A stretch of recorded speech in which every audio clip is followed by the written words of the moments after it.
Good morning students. आज हम बात कर रहे हैं TSN शिक्षा संस्थान अजमेर से BSTC सेकेंड ईयर पेपर 3 आधुनिक विश्व में विद्यालयी शिक्षा सेकेंड यूनिट चल रहा था, उसी को कंटिन्यू करेंगे। आज हम देखेंगे लोकतंत्र और इंग्लैंड में सार्वजनिक शिक्षा की राजकीय व्यवस्था।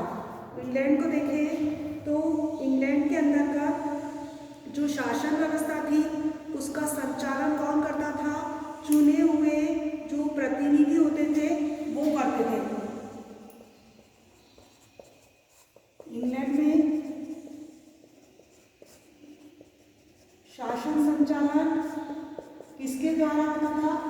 चुने हुए प्रतिनिधियों के द्वारा।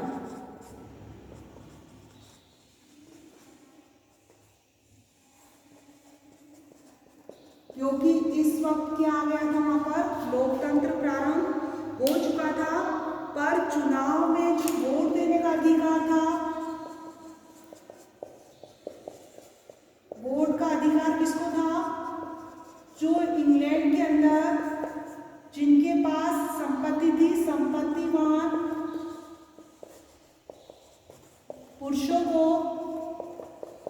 किसका अधिकार था? चुनाव में वोट देने का अधिकार था। जो संपत्तिवान थे, जिनके पास पैसा था, उन पुरुषों को चुनाव के अंदर वोट देने का अधिकार था इंग्लैंड के अंदर। और इसी कारण से उच्च वर्गों के पुरुषों तक की क्या था? मताधिकार, यानी मत देने का अधिकार या मताधिकार का अधिकार पुरुषों को था, जिनके पास पैसा था।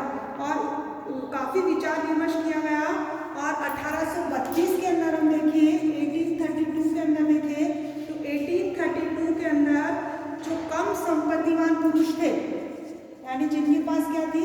कम संपत्ति थी,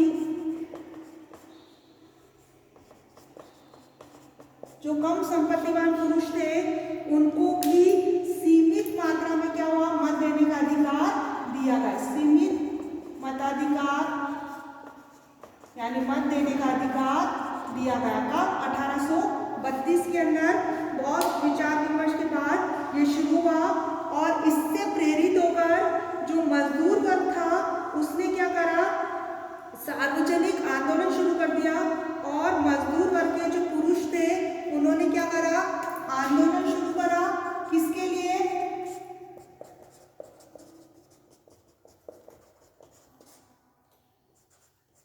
आंदोलन किया किसके लिए?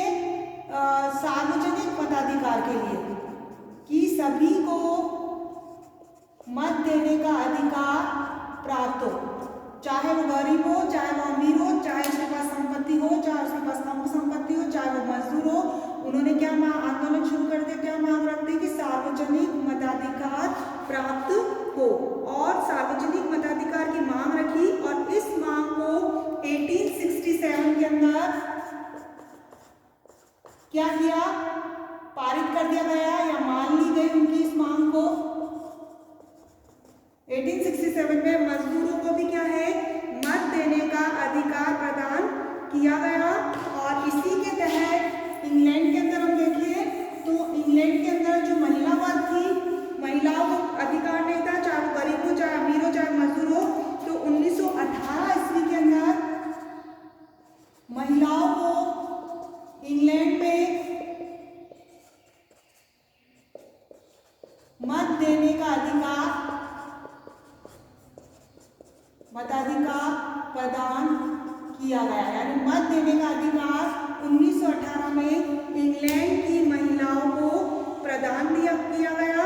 और मताधिकार मिलने के कारण जो गरीब वर्ग था उनमें क्या हो गई? राजनीतिक और सामाजिक गतिविधियों में वो क्या करने लगा? भाग लेने लगे। और सामाजिक और राजनीतिक गतिविधियों में वो भाग लेने लगे। तो ये महसूस किया जाने लगा कि जो नागरिक है उनको कम से कम, यानी चाहे वो मजदूर वर्ग है, उनको कम से कम कौन सी शिक्षा मिलनी चाहिए? प्राथमिक शिक्षा प्राप्त होनी चाहिए। यानी प्राथमिक शिक्षा अगर उनके पास होगी तो वो सोचेंगे, समझेंगे, विचार करेंगे और सही व्यक्ति का क्या करेंगे? चुनाव करेंगे। तो इंग्लैंड का जो मध्यम वर्ग था उनको शिक्षा को लेकर क्या है?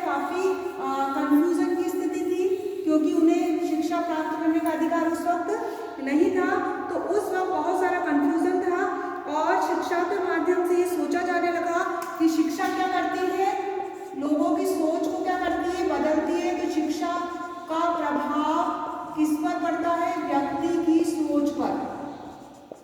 तो व्यक्ति की सोच बदल सकता है, इसलिए उनको शिक्षा अर्जित करने के लिए सोचा जाने लगा कि अगर वो मताधिकार दे रहे हैं तो उनको शिक्षा प्राथमिक स्तर तक क्या करनी चाहिए, प्राप्त होनी चाहिए, ताकि उनकी व्यक्तिगत सोच क्या होगी, बदलेगी, व्यक्ति की सोच पर क्या होगा, प्रभाव पड़ेगा। और इसी कारण से ये सोच, लेकिन दूसरी ओर जो इंग्लैंड के जो अमीर व्यक्ति थे वो ये सोचते थे कि अगर मजदूरों को शिक्षा प्राप्त हो जाएगी तो वो क्या करेंगे कि मजदूर लोग पढ़ लिख जाएंगे तो वो क्या करेंगे, अपनी स्थिति को भूल जाएंगे और उच्च वर्ग की क्या करेंगे, बराबरी करेंगे। और इसी कारण से वो ये नहीं चाहते थे कि मजदूर वर्ग को शिक्षा प्राप्त हो। लेकिन इंग्लैंड के जो उच्च वर्ग थे, शिक्षा के अभाव के अंदर उन्होंने क्या देखा कि सार्वजनिक जो मताधिकार है उससे क्या हो रहा है, दो चीजों पर प्रभाव पड़ रहा है।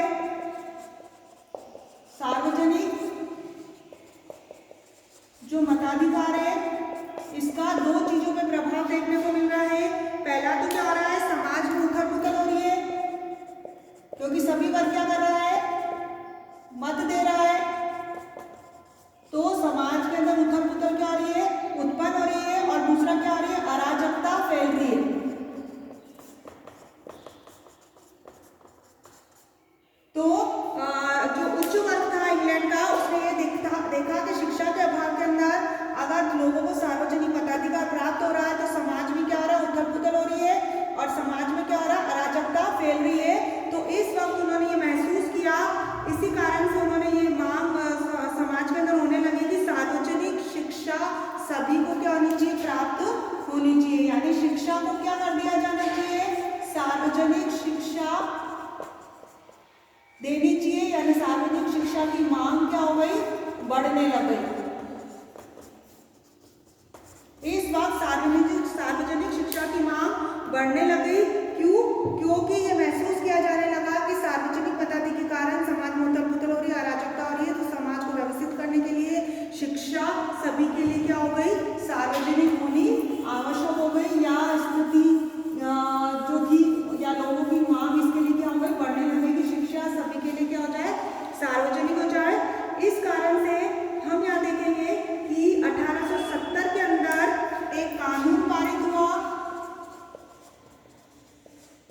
1870 के अंदर एक कानून पारित हुआ और उस कानून का नाम था फोस्टर कानून। और ये जो फोस्टर कानून था, इस फोस्टर कानून के अनुसार जहां भी विद्यालय में क्षमता से अधिक छात्र है, यानी जो विद्यालय है वहां पर अधिक छात्र है, यानी जो विद्यालय की क्षमता उससे अधिक क्या है, छात्र है, तो वहां पर वित्तीय प्रावधान करके नए विद्यालय को क्या करना है, स्थापित करना है। वित्तीय प्रावधान से क्या कर रहे हैं, नए विद्यालय स्थापित किए जाएंगे।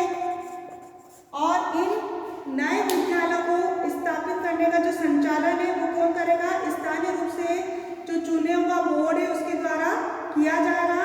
ये शालाएं जो होगी वो चर्च विद्यालयों की जगह नहीं लेगी, लेकिन इसी के द्वारा क्या हो गया, राजकीय शालाएं क्या हो गई, प्रारंभ हो गई। यानी इन शालाओं ने राजकीय शालाओं का क्या ले लिया, रूप ले लिया। यानी वित्तीय प्रावधान किया गया और जो चुनाव था, चुने हुए जो बोर्ड था उसके द्वारा क्या हुआ, ये विद्यालय स्थापित किए गए। और ये जो शालाएं थी वो चर्च शालाएं न होकर क्या बन गई, राजकीय शालाएं के रूप के अंदर स्थापित होने लगी। और फोस्टर का कहना था कि वर्तमान जो व्यवस्था है उसके द्वारा छूटे हुए बच्चों को पढ़ाने की क्या हो रही है, व्यवस्था हो रही है। यानी जिन विद्यालयों में अधिक छात्र है और छात्र शिक्षा अर्जित नहीं कर पाते, वहां पर क्या हो रहा है, वित्तीय प्रावधान करके नए विद्यालय स्थापित किए जा रहे और वहां पर बच्चों को क्या दी जा रही है, शिक्षा दी जा रही है। अब यहाँ पर वर्तमान व्यवस्था के अंदर दो चीजें फोस्टर ने कही कि बच्चों को पढ़ाने के लिए जो व्यवस्था की जा रही है उसमें क्या कर सकता है, स्थानीय बोर्ड के द्वारा क्या हो रहा था, स्कूल चलाए जा रहे थे। तो स्थानीय बोर्ड क्या कर सकता है, इन बच्चों के लिए कुछ प्रावधान या नियम बना सकता है। वो क्या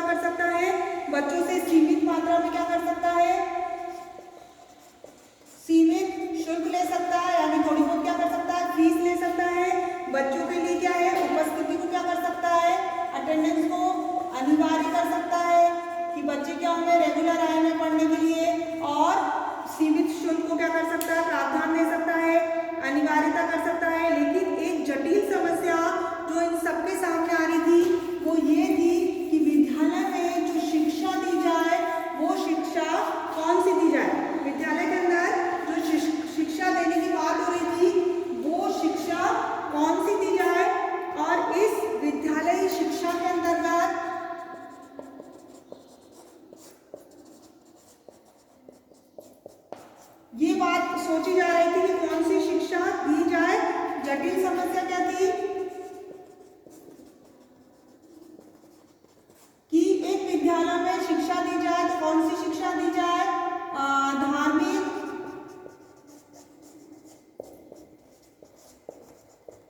क्योंकि इतनी टाइप से विद्यालय के अंदर बच्चों को क्या दी जा रही थी, धार्मिक शिक्षा दी जा रही थी। तो जटिल समस्या थी कि धार्मिक शिक्षण दिया जाए या राजकीय धर्म की शिक्षा दी जाए।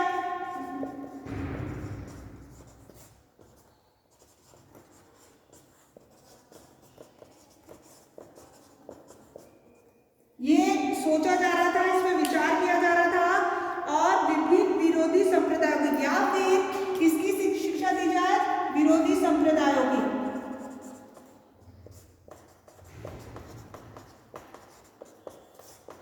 तो इस पर क्या हो रहा था, विचार विमर्श हो रहा था कि ये जो विद्यालय खोले जा रहे हैं इनमें एक प्रॉब्लम क्रिएट हो रही थी कि कौन सी शिक्षा छात्रों को दी जाए, धार्मिक शिक्षा दी जाए, राजकीय धर्म की शिक्षा दी जाए या विरोधी संप्रदायों की शिक्षा दी जाए। तो बहुत अधिक विचार विमर्श के बाद अंत में ये निर्णय लिया गया कि एक संप्रदाय की शिक्षा न देकर वहां पर कौन सी शिक्षा दी जाएगी, सर्वधर्म समभाव की शिक्षा। क्या निर्णय लिया गया, एक विद्यालय द्वारा विचार विमर्श द्वारा क्या निर्णय लिया गया कि सर्वधर्म समभाव की शिक्षा, यानी सभी धर्म क्या है, सर्वधर्म यानी सभी धर्म और समभाव यानी समान भावना रखने वाला। तो सभी धर्मों को समान मानते हुए क्या करना, शिक्षा दी जाएगी, यानी सर्वधर्म समभाव की शिक्षा इन विद्यालयों के द्वारा देने का निर्णय किया गया। पहला जो बोर्ड स्कूल था लंदन में,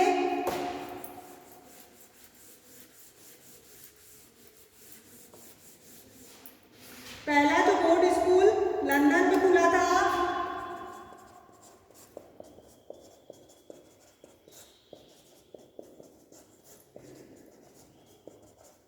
पहला बोर्ड स्कूल लंदन में खुला था। कब खुला था, 1873 में, 1873 ईस्वी के अंदर शुरू हुआ था और 1883 से लेकर 1900 ईस्वी तक देखें तो यहाँ पर जो स्कूली शिक्षा थी वो सब बच्चों के लिए क्या थी, अनिवार्य थी। यानी जो बच्चे 5 से 12 वर्ष के थे उनके लिए शिक्षा क्या कर दी गई, अनिवार्य कर दी गई। यानी सभी को अनिवार्य रूप से क्या करना है, 5 से 12 वर्ष के बच्चों को क्या करना है, शिक्षा क्या कर दी गई, अनिवार्य कर दी गई। उसे क्या बना दिया, निःशुल्क बना दिया। यानी किसी भी तरह की क्या होगी, फीस नहीं होगी। जैसे हमारे यहाँ सरकारी स्कूल में क्या होती है, नाम की फीस होती है। तो शिक्षा क्या हो गई, अनिवार्य हो गई, निःशुल्क हो गई।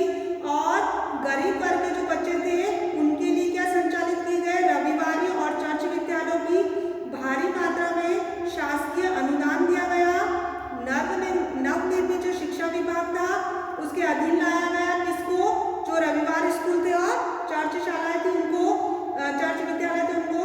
तो नए विद्यालय की क्या हुई, स्थापना हुई, उनका संचालन हुआ और किसके द्वारा हुआ, स्थानीय निकायों के द्वारा किया गया। लेकिन जो प्राथमिक शिक्षा थी, ये जो सारी व्यवस्था थी किसकी थी, प्राथमिक शिक्षा की व्यवस्था की गई थी। प्राथमिक शिक्षा की व्यवस्था थी, लेकिन इस व्यवस्था में